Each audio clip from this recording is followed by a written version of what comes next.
네, 반갑습니다. 이번 주는 프로그램 개발평가 제2강입니다. 제2장 사회복지 프로그램의 쓰임새라는 주제로 강의를 하도록 하겠습니다. 지난 시간에 우리가 제1장에서 사회복지 프로그램에 대한 기초적인 이해를 해 보았습니다. 프로그램이란 무엇인지 각종 정의를 통해서 한번 이해를 해봤고요. 그리고 프로그램의 구성 요소를 파악했습니다. 그리고 사회복지 프로그램이란 무엇인지 이해를 해보았습니다. 또 사회복지 프로그램의 구성 요소를 파악해 보았지요. 그리고 사회복지 프로그램의 종류를 살펴보고 또 윤곽을 한번 잡아봤습니다. 제 1장에 대한 기억을 한번 떠올리시면서 이제 사회복지 프로그램의 쓰임새라는 주제로 우리 제 2장에 들어가도록 하겠습니다. 제 2장의 개요는 사회복지 프로그램의 쓰임새를 이해하는 데 있습니다. 사회복지 프로그램이 어떻게 사용되어지는지를 이번 시간을 통해서 전반적으로 훑어보는 시간을 갖도록 하겠습니다. 첫 번째, 변화를 위한 도구로서의 사회복지 프로그램. 이때 변화가 무엇인가에 대한 심층적인 이해를 돕고자 합니다. 두 번째, 책무성의 기반으로서 사회복지 프로그램. 사회복지 실천 활동이 최근에 들어서는 아주 엄격한 책임성을 사회에서 요구하고 있습니다. 그래서 이 책무성이라는 이 주제는 우리 사회복지 실천 활동에 있어서 아주 중요한 주제이고 이슈이기도 합니다. 세 번째, 책무성과 연결되어서 효과성과 효율성 증진을 위해서 사회복지 프로그램이 어떻게 활용되고 있는지를 살펴보도록 하겠습니다. 마지막으로 이해관계자와의 협업과 자원 동원을 위한 사회복지 프로그램에 대해서 이해해 보도록 하겠습니다. 이번 시간에도 긴 시간 동안 집중력을 잃지 말고 끝까지 잘해보도록 하십시다. 자, 첫 번째, 변화를 위한 도구. 주제는 인간화 방법론입니다. 유물과 PPT를 함께 보시면서 설명을 추가하시면 되겠습니다. 사회복지 프로그램은 변화 모형입니다. 이 변화 모형이라고 이야기하는 것은 사회복지의 목적 자체가 대개 사회 문제의 해결에 있습니다. 그래서 사회복지 프로그램은 사회 문제의 어떤 상황이나 조건을 바람직한 상태로 변화시키는데 사용되는 의도적인 개입이 됩니다. 이때 바람직한 상태로 변화시킨다라고 이야기했을 때 중요한 것은 방향성 있는 운동으로 만든다라는 것이 변화의 목적이자 정체성입니다. 그러면 우리는 이 변화를 추구하는 활동으로서 바람직한 상태로 변화시키는 데 이 바람직한 상태가 무엇인가를 살펴볼 필요가 있겠지요. 그래서 우리는 이 인간화 과정이라고 하는 이 과정을 사회복지 프로그램이라고 생각을 하고 있습니다. 휴머니제이션이라고 하는 이 과정은 무슨 말이냐?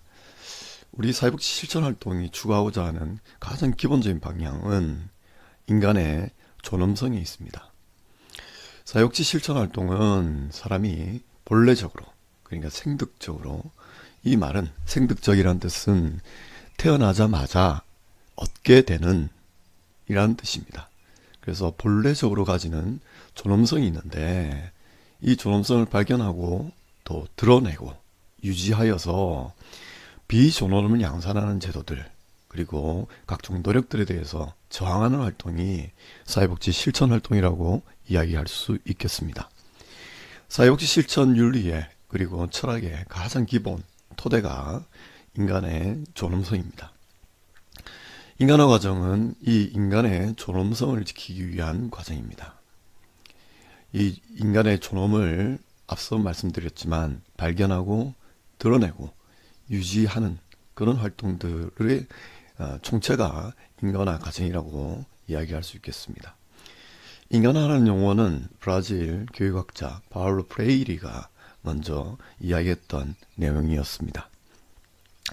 인간화를 모든 억압에서 벗어나 본래적 자유를 누리면서 자신이 삶의 주인이 되어서 결정하고 살아가는 것을 프레이리는 인간화 과정이라고 이야기를 했습니다. 이것은 사회복지 실천 활동의 핵심적인 가치 중 하나인 자기 결정의 원리, 실천론 시간에 많이 들으셨죠? 자기 결정의 원리는 이 인간화를 근간으로 하고 있다고 볼 수 있겠습니다. 그래서 우리는 사회복지 프로그램을 개발하는 데 있어서 이 인간화를 중심으로 해서 할 수 있어야 한다라는 것이 가장 중요한 전제 조건입니다.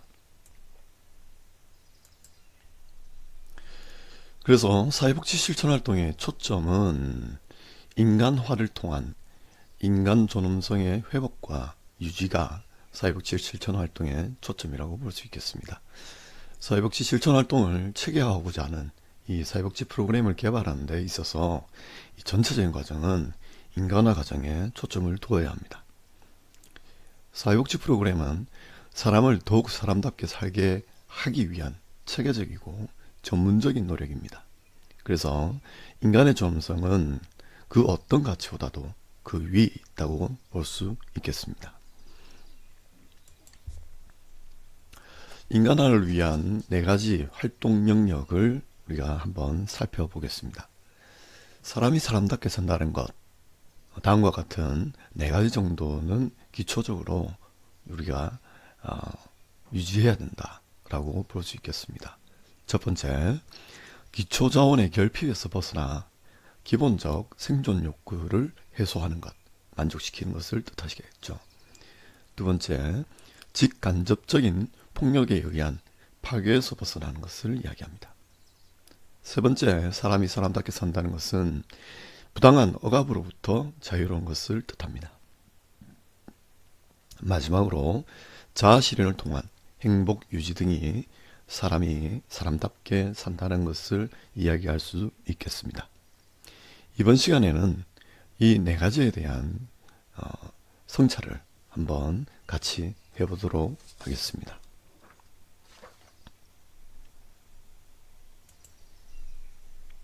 첫 번째, 인간화를 위한 실천 영역, 생존을 위한 기본적 욕구 충족이라는 주제입니다. 생존을 위한 기본적 욕구 충족이라고 이야기하는 것은 사회복지 프로그램은 인간의 생존에 필요한 기초자원의 결핍을 해소하여서 생존을 위한 기본적 욕구를 충족시키는 데 있습니다. 이것이 첫 번째 단계입니다. 예를 들어서 기아로 고통받지 않도록 음식을 제공하고 생존에 필요한 건강 상태를 유지하도록 기초적인 보건 위생 환경을 구축합니다. 또 사회복지 프로그램은 몸을 보호할 수 있는 의류가 없는 사람들에게 의복을 제공하기도 하고, 나아가 보호할 의복이 있어도 사회생활을 하는데 그 의복으로 인해서 수치심을 느끼지 않도록 지원하게 됩니다. 그리고 거주할 곳이 없어서 비바람을 피하지 못하는 사람이 있다면 안정적인 거주지와 집을 제공하기도 합니다. 문자와 글을 읽지 못하여서 생존과 생활에 필요한 정보를 제대로 얻을 수 없는 사람들이 만일 있다면 기초교육을 제공하여서 생존과 생활에 필요한 정보를 취득하고 부끄럽지 않게 해주는 것이 사회복지 프로그램입니다. 능력이 있으나 일자리가 없어서 사회에 기여할 기회를 찾지 못하는 사람들에게 일자리를 제공하는 것 또한 사회복지 프로그램의 역할입니다. 심각한 장애를 입거나 노화하여서 생활 능력에 결손이 생긴 사람들에게 생활을 보조하고 생활을 유지하게 하고 또 재활을 돕는 것이 사회복지 프로그램입니다. 정리하자면 이러한 가장 기초적인 인간화 단계를 성취하기 위해서 의식주, 기초보건위생, 기초교육, 그리고 고용, 생활보조 및 재활 등등과 같은 이런 기초 사회 서비스를 제공하는 사회복지 프로그램이라고 볼 수 있겠습니다.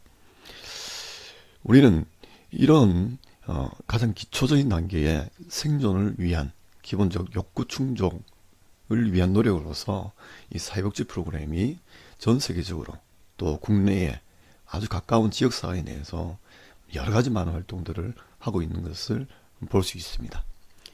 무료 급식도 하게 되고요. 도시락 배달도 하게 됩니다. 또한 교복 나눔 운동이라든지 우리 보건위생에 대한 기초 보건위생에 대한 여러 가지 노력들을 또 수행하기도 합니다. 또 청년 실업에 대한 대책들을 마련하기도 하고 장애인들을 위한 여러 가지 서포트 노력들을 하게 됩니다. 이 모든 것들이 기초 생존을 위한 기본적 욕구 충족 활동이라고 볼 수 있겠고, 이것을 전문적이고 체계적으로 하기 위해서 사회복지 프로그램이 필요하다고 볼 수 있겠습니다. 기본적 욕구 충족이 되지 않으면 더 높은 단계의 인간화 단계로 넘어갈 수 없게 됩니다. 그래서 상당히 많은 종류의 프로그램들이 이 첫 번째 단계에 집중하고 있다라고 볼 수 있겠습니다. 두 번째, 인간화를 위한 실천 영역 두 번째입니다. 폭력 저지를 통한 인간성 회복입니다. 이 직간접적 폭력에 의한 파괴, 이것은 말 그대로 폭력에 의해서 삶이 무너진 상태를 이야기를 합니다.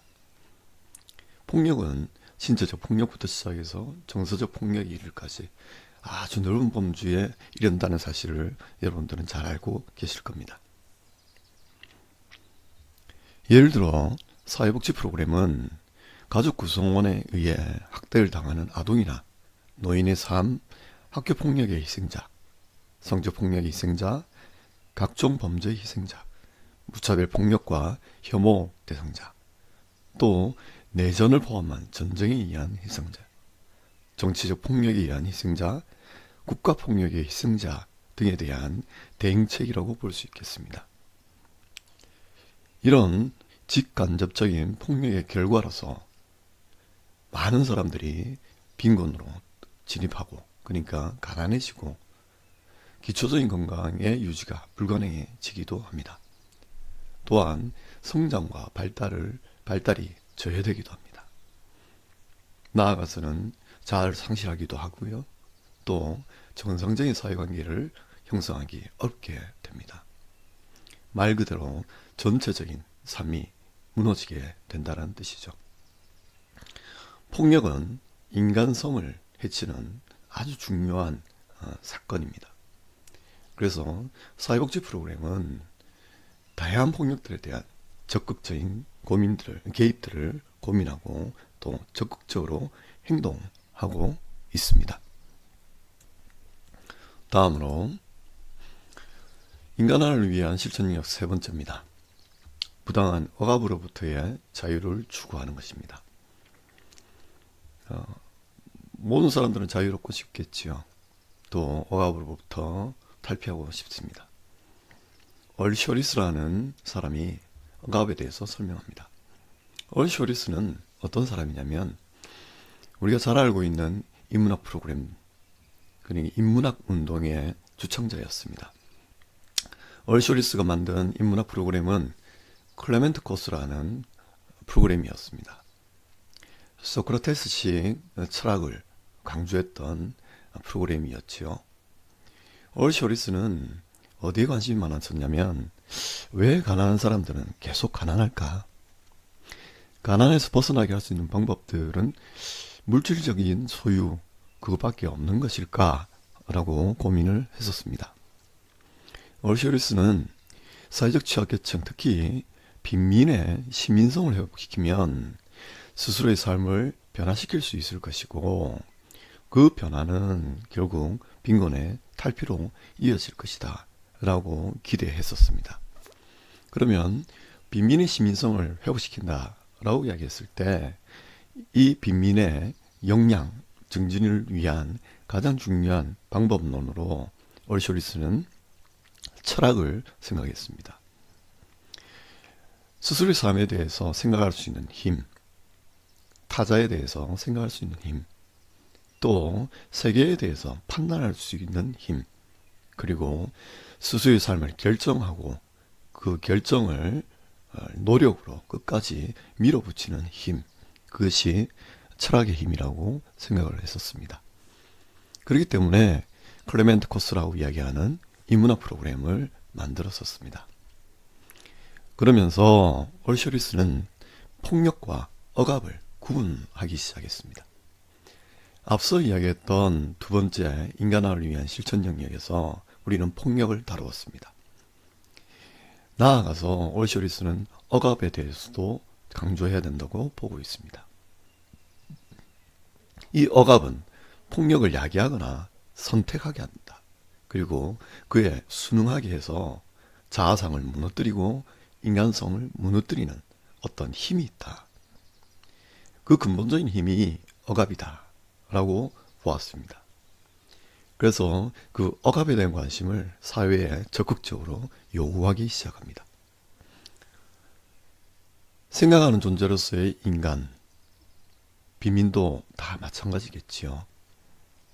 그래서 빈민의 철학의 힘을 증진시키고 그에 따른 시민성을 회복시켜서 자신이 어떤 억압적 구조에 소속되어 있는지 또 억눌려 있는지 어떤 상태인지를 제대로 판단하고 그 판단에 의해서 스스로를 변화시킬 수 있는 힘의 토대를 만들어 나가는 그런 작업들을 하도록 했습니다. 그래서 얼쇼리스는 억압이 사회 전반에 내재하고 있고 또 제도와 문화로 형식화되어 있다. 이런 억압은 개인이나 사회, 계층 간에 부당한 힘으로 작용한다라고 보았습니다. 우리가 이 생각을 좀 더 차용시켜서 생각을 해보면 억압은 그 자체로서 부당한 것입니다. 또 억압의 결과로 나타나는 제도와 문화적 요소들이 우리가 생각하는 차별과 불평등을 만들어낼 수도 있었습니다. 사회복지 프로그램을 통해서 정치적이고 제도적인 측면, 또 지역사회 영역, 개인적인 차원에서 억압에 대처하는 활동들을 수행하려고 하고 있습니다.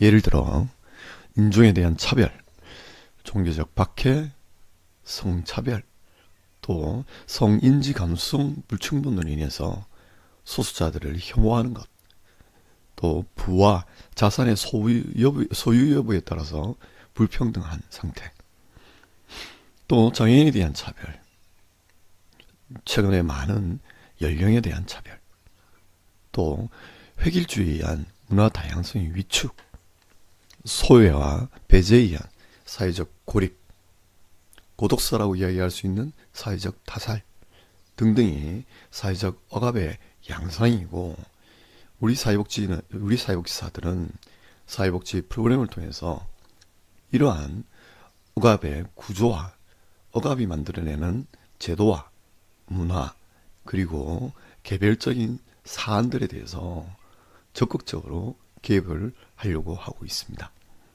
다시 말씀드리면 정치적이고 제도적인 측면에서 또 지역사회 영역에서 개인적인 차원에서 억압에 대처하는 활동들을 사회복지 프로그램을 통해서 수행하고 있습니다.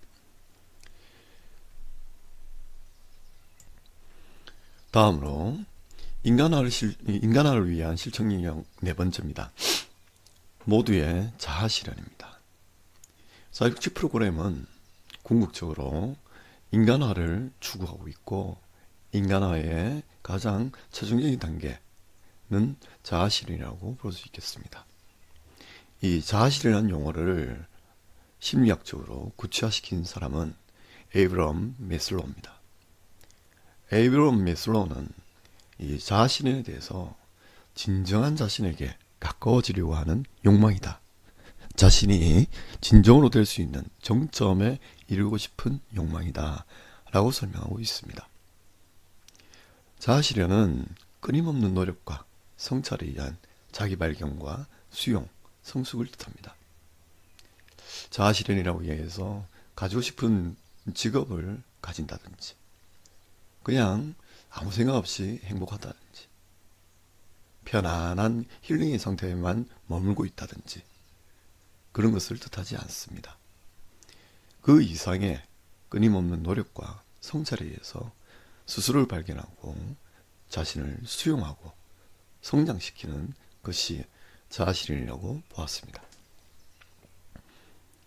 그래서 이런 자아실현을 위해서 중요한 것은 에브라임 매슬로우는 이렇게 이야기합니다. 언론의 자유와 타인에게 유해를 끼치지 않는 범위에서 하고 싶은 일을 할 자유, 또 표현의 자유, 정보를 탐색하고 조사할 수 있는 자유, 집단 내에서 자기 자신과 정의와 공정함과 정직함과 질서를 수호할 수 있는 자유, 이런 자유들이 선결 요건이 되어야 인간의 기본 욕구를 충족시킬 수가 있게 되고, 또 이런 기본 욕구들을 충족시켜야 자아실현에 이룰 수 있다라고 매슬로우는 보았습니다. 사회복지 활동가들은 이런 자아실현을 위한 사회복지 프로그램들을 많이 만들어내고 있습니다.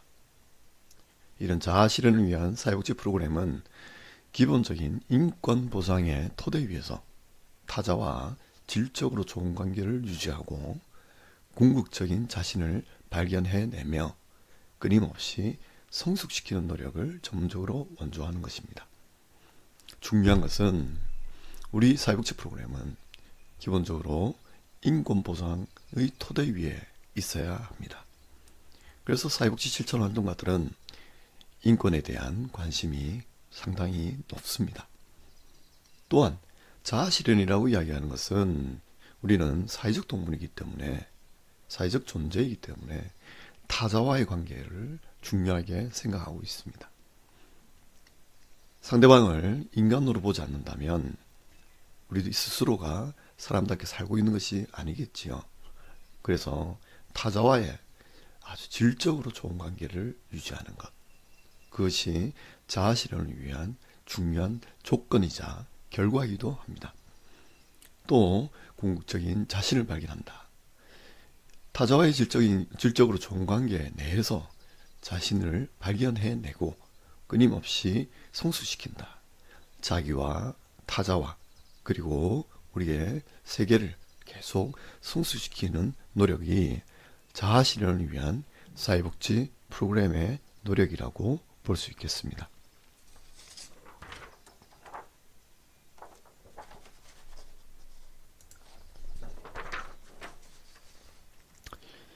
이상으로 4가지의 우리 인간화를 위한 실천 영역을 살펴보았습니다.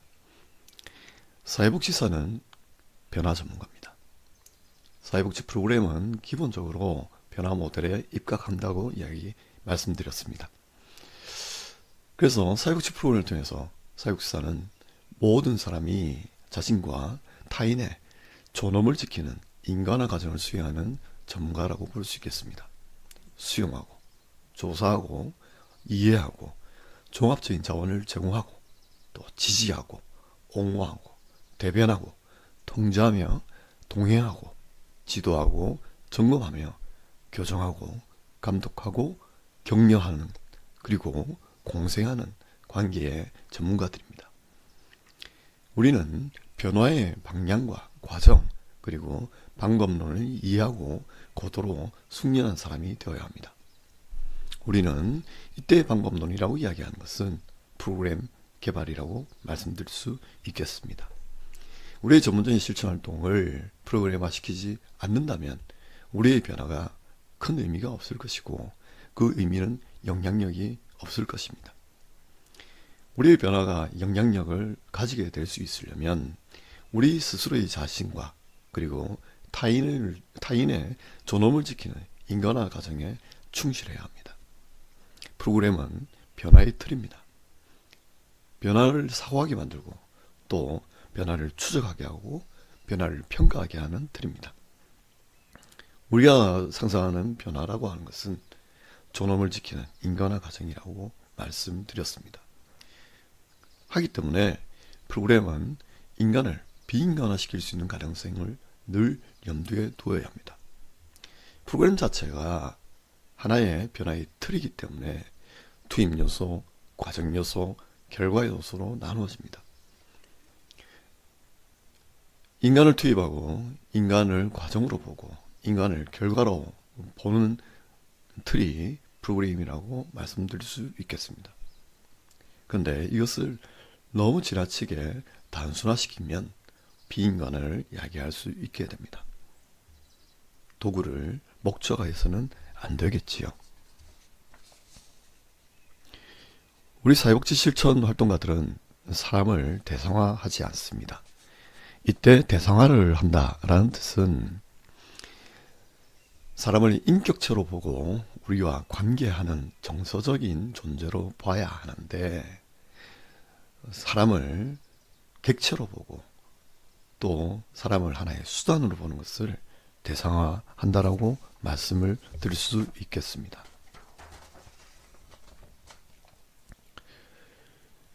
그래서 이 변화의 도구인 사회복지 프로그램 그 자체가 목적이 되어서 공산품과 같은 제품을 만들어내는 공장의 하나의 과정으로 여기거나 성과주의에 매몰된다면 우리는 사람을 비인간화시켰다라고 볼 수 있겠습니다. 이런 경향은 소진되었거나 자아고갈을 경험하고 있는 사회복지사들이 하기 쉬운 행동입니다. 사회복지 프로그램이 인간화를 위한 변화의 도구로 가능하기 위해서는 사회복지 프로그램을 통해서 기획자와 참여자, 이해관계자 모두의 인간화 과정을 염두에 두어야 합니다. 사회복지 프로그램을 관계의 도구이자 실천의 도구로 생각을 하여야 하는데 사람을 변화시키고자 하는 지나친 욕심에 의해서 프로그램을 목적으로 두고 사람을 수단으로 둔다면 우리는 큰 실수를 하게 된다는 것이겠죠. 그래서 우리가 사회복지 프로그램을 제작하고 또 운영하고 평가를 하는 데 있어서 꼭 염두에 둬야 될 첫 번째 단계가 인간화 과정에 대한 수용입니다. 다음 시간에는 책무성에 관해서 살펴보도록 하겠습니다. 수고하셨습니다.